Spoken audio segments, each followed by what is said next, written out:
Okay. Next we're going to sample different foundations, and if you've never had your foundation matched, it's probably the most important thing that you can do. You can waste a lot of money at dry goods stores, at the Mart stores. You can waste a lot of money, and the reason why is because your skin has an undertone to it. There's 3 different undertones, olive, yellow, and pink.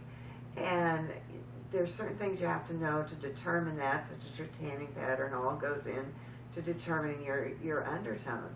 And then you need to be able to match it. And you can't do that when you buy it at your local store. So you need to have somebody actually match it for you, because they need to be a certain distance apart. You want your foundation to match your skin perfectly. You don't want to create a tan with your foundation. Right. If you want a tan, use a self-tanner underneath at night before you go to bed, and buy your foundation to match your tanned skin. That's what I do, because I am very pale. So pale that about August people say, "Are you sick?"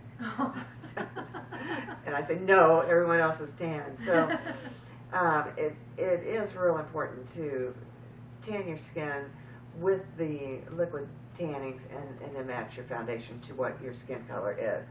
And I've got some little sample packets, and we're going to attempt to match our foundation. It just takes a little dab, and the place to do this is right here from cheek to jaw, because you don't want to have that line there. And we're going to rub this one in, and you need to blend it in thoroughly, or have your person that's doing it blend it in. And this one I feel is just a little bit light. You can kind of see where it stops and where it starts. So I'm going to go to a shade darker, and again apply it, and then next one over, work it in. Now, how about darker skinned ladies? Is it the same process? Is there anything different? It's similar to this. The process is similar. You have to match the skin, and you have to match it, not get it too dark or too light. But people with darker complexions tend to have lighter areas and darker areas, and they might need more than one color of foundation. For instance, their forehead might be lighter, cheekbones might be darker, and so you might need a little different foundation for here than they do here. And sometimes you can mix foundations and come up with a better color for them.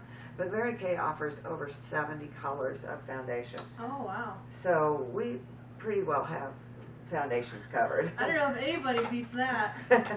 Yeah, different formulas sometimes, but over 70 different colors. Wow. Okay, now I really like the way this turned out. It just blended right in. And I'm going to take a little makeup remover. Let me step away over here a minute and get it, and take off the other spot so we don't have our light spot showing. This makeup, eye makeup remover, as you can see, it's, well, maybe you can't. I'll put it up against your black shirt. There you go. As you can see, it is in 2 formulas, and it is for, what do I want to say, waterproof as well as non-waterproof, plus there's a conditioning agent in it. So it conditions your eyelashes. Oh. Good stuff. But it also can be used to remove lipstick or other little things. And I'm just going to remove this pale area that we took off. I'm just going to remove it all. I know for me, I actually remove my eye makeup with oil-based stuff. Like I've used coconut oil. I'm currently using a different kind. So oil, I like how it has that oil layer, but at the same time not. This does have an oily feel, but it's oil-free. Right. Yeah. Yeah, it looked like, because when it separates, obviously there's something heavier, which probably gives that oil-like effect. Put some on your fingers and rub your fingers together, and you'll see it has them. Yeah. It feels like an oil. Oil-free, yeah. It feels like an oil, but it's oil-free. And I've heard twice this week of talking to gals and doing facials this week of girls who removed their makeup with petroleum jelly. Oh. So please never do that. That can clog your little eye tear ducts, and that can require you to have surgery. So that's the biggest no-no there is. this stuff, in fact, our foundations, everything is another good fact about them is they're non-comedogenic, which means they don't clog your pores. So that's something you really want in your products. So we have come up with an Ivory 5 for you. Okay. And I'm going to have you put it on with a brush. Oh, okay.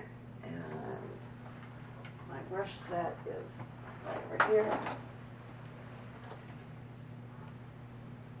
Not bad, back up.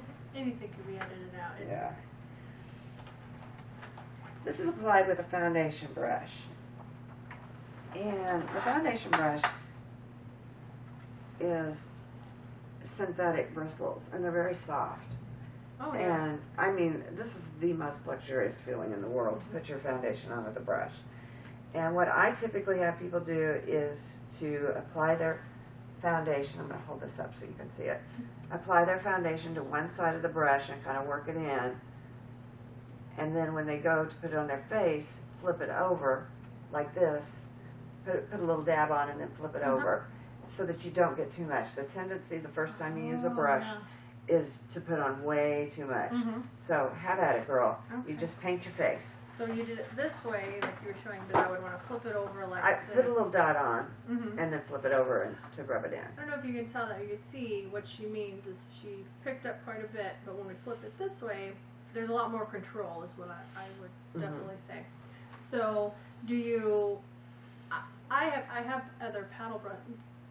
These are often called paddle brushes or foundation brushes. And I have a Lancome, I have a Bobbi Brown, so I have high-end ones. I am a brush junkie. So I could definitely say, definitely soft. I like the denseness of it. Another thing brush-wise is the ferrule part. You have to really watch out for that. I mean, there's no give, no nothing. I mean, I would say definitely a sturdy brush. Is there any tips you can give on, is it better to do it this way, that way, just put it on and just use it, Just go for it, look in the mirror, All right. and I generally start at the center of my face and work out. You're supposed to. I'm horrible about that, because she's right. You should do it this way, because this is usually the heavy, you go heavy to light, because you don't usually need as much. Right. I know I have large pores, so she is right. You should start here. I don't know what I do, but I always start over there. As long as you don't do that when it comes to your eyeshadow, we can forgive the foundation. Yes.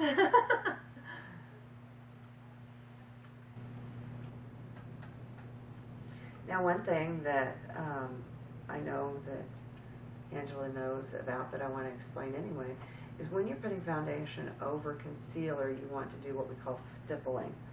And that is just a patting motion, kind of pat and draw it a little bit, pat and draw.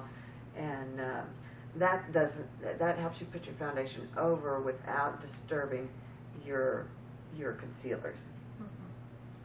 So, I guess I'm not used to doing it with this paddle, so you'll have to forgive me.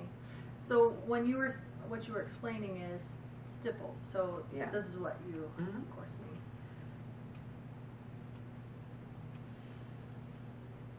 There we go. I'm catching on. The brush feels good, doesn't it? Oh, it does. I love the silkiness of it.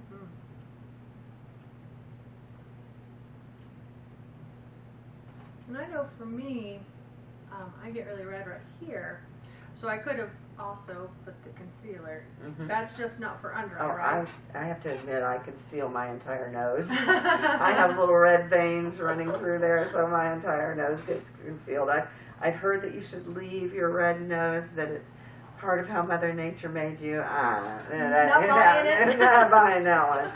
I'm just going to take a little more, because I am very red in my chin. And I don't mind my cheeks, but the redness in my chin drives me. I conceal my chin as well, just because I have a lot of uneven areas from old blemishes. Oh. So I conceal my chin, and that helps to even that out. Another thing about this foundation that is really fantastic is it's layerable.